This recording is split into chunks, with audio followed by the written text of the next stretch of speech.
தமிழகமெங்கும் கிளைகள் கொண்ட Annamalai institute of hotel management and hospital management படிப்பில் சேர்வதற்கான அட்மிஷன் நடைபெறுகிறது.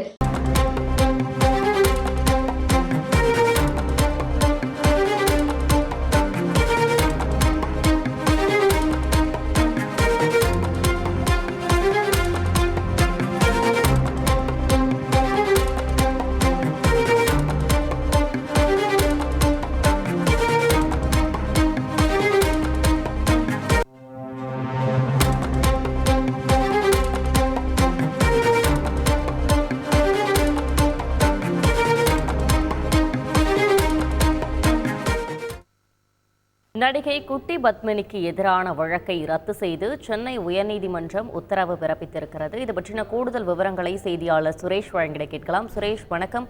இந்த வழக்கின் முழுமையான விவரங்களை பதிவு செய்யலாம்.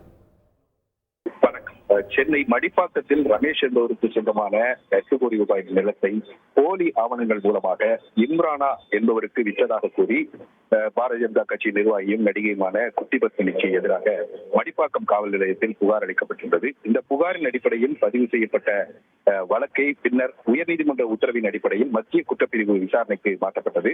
வழக்கை விசாரித்த மத்திய குற்றப்பிரிவு இறுதி அறிக்கையை தயார் செய்திருக்கக்கூடிய நிலையில இந்த வழக்கை ரத்து செய்ய வேண்டும் என்ற கோரிக்கையுடன் நடிகை குட்டி பத்மினி சென்னை உயர்நீதிமன்றத்தில் மனு தாக்கல் செய்திருந்தார். இந்த மனுவை விசாரித்த நீதிபதி ஜெயச்சந்திரன் நிலத்தின் உரிமை தொடர்பாக உரிமையியல் நீதிமன்றத்தில் வழக்கு நிலுவையில் இருக்கக்கூடிய நிலையில் உரிமையியல் தொடர்பான இந்த பிரச்சனைக்கு குற்றவியல் வர்ணம் பூச முடியாது என கூறி நடிகை குட்டி பத்மினிக்கு எதிரான வழக்கை ரத்து செய்து உத்தரவிட்டிருக்கிறார். நன்றி சுரேஷ். தமிழகமெங்கும் கிளைகள் கொண்ட Annamalai institute of hotel management and hospital management படிப்பில் சேர்வதற்கான அட்மிஷன் நடைபெறுகிறது.